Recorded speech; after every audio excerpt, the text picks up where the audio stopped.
So today we're trying something a little bit different, so I'm just going to kind of go with the flow and see how things end up going. I haven't exactly really figured out where this video is going and what I'm gonna make, but I'm just gonna be getting ready. I'm gonna go to Daiso and pick up some stuff and see what I can find, and then try to make something with the stuff I get there. I do pick up a lot of craft stuff from Daiso from time to time, so this won't be like a full new experience for me.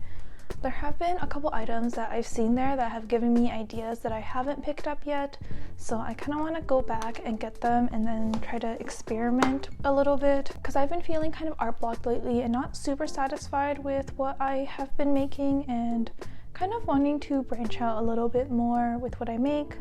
So wait, I need to finish getting ready. So hopefully if I try to experiment a little bit more, I'll have like a better idea of like where I can take my art and what I can do with it, because I think like experimenting is always the best way to bring new ideas in. I've never thought to do my makeup on camera because I feel a little awkward doing it, but now that I've done it, I've overdone it. I'm gonna put way too much glitter on my face. Okay, and then I'm going to pop on some earrings. I think I'll wear my strawberry earrings today. Actually, I don't know if the strawberry earrings fit my outfit. Okay, so I actually think instead of the strawberry ones, I'm gonna wear my fruit sandwich ones. And here's the completed look.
它这个帆船不是随时都可以开。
I decided to make a little keychain inspired by the dim sum meal I had using this keychain holder I got at Daiso.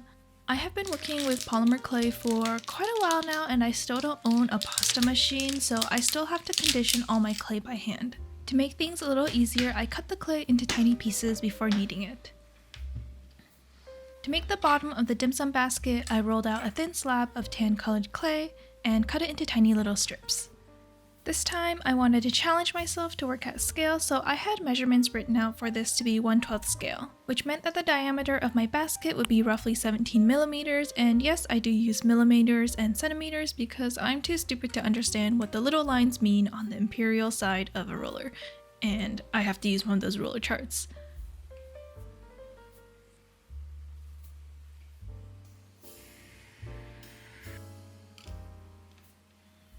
I laid them out and used a circle cutter to punch out the shape, and in hindsight, there might have been a better way to assemble the basket, but we're rolling with it. I cut out a long rectangle for the walls of the basket and added some texture onto the rectangle to mimic the look of bamboo. And while the basket baked, I made a couple shrimp dumpling tests with translucent clay to hopefully be able to mimic like that kind of see-through look for the wrapper. I noticed that the baskets in my video looked different from what I found when I searched dim sum basket online. I'm guessing the ones used in restaurants have this rubber rim to improve durability for repeated use. So I decided to follow the design from the video I took and added these thin strips of yellow clay on the outside of the baskets.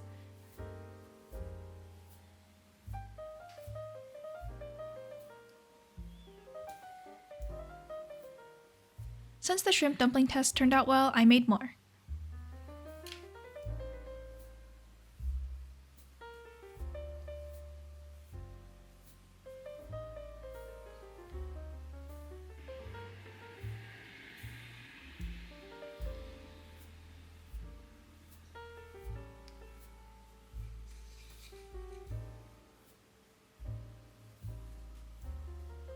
I also made some shumai by wrapping some yellow clay around light brown clay, pushing and folding with a needle to create the folds. Then I rolled out and added some tiny roe on top.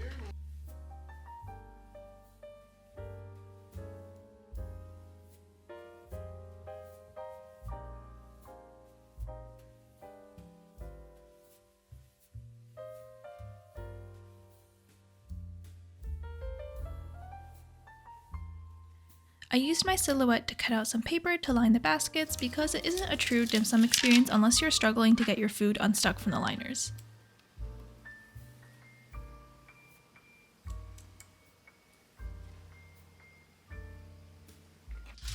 Now the egg tarts were a little bit of a struggle, and after some trial and error I found a method that worked. I shaved the aluminum foil inside a tart mold, trimmed and folded the edges, and then pressed clay into the center before baking. After that, I added some yellow clay inside for the filling and baked them again. Of course, no dim sum is complete without tea. For the teacups, I initially shaped white clay around the end of a ball tool, but it ended up being too small, so I switched to the end of a paintbrush to get a better shape and size.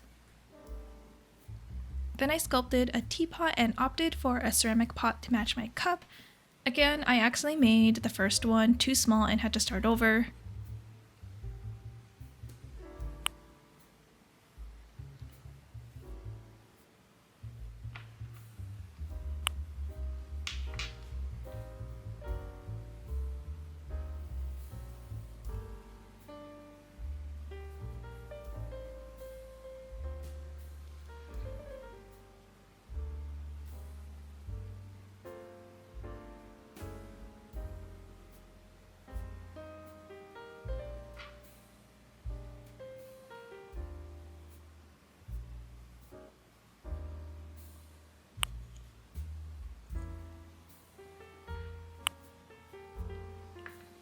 I cut out some really janky chopsticks from some brown clay before sanding everything down, which took a really long time since everything is so tiny.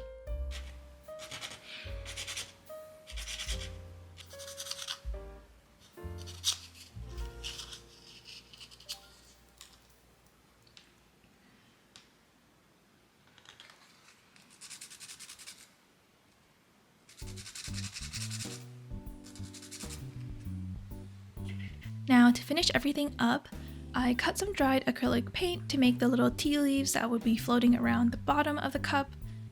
And then I dropped in and cured some UV resin tea into the cups, and my teacups are done.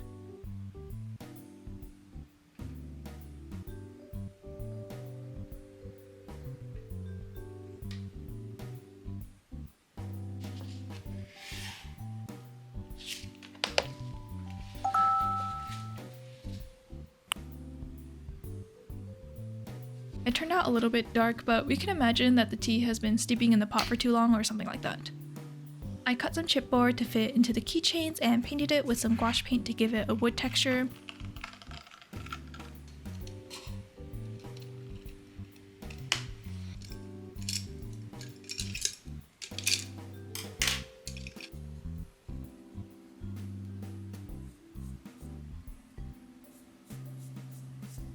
Using a dry brush made it really easy to create a convincing wood appearance.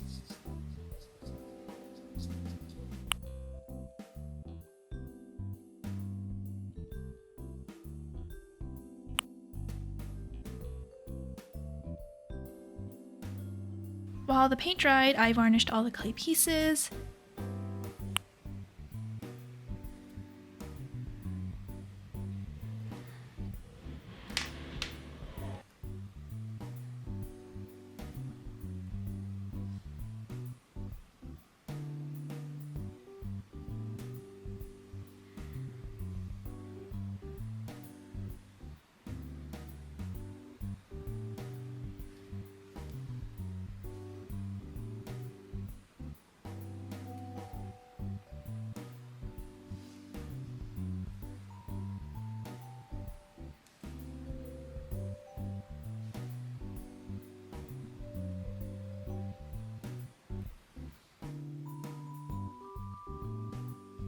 And then assembled everything carefully with tweezers.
And here's the finished keychain.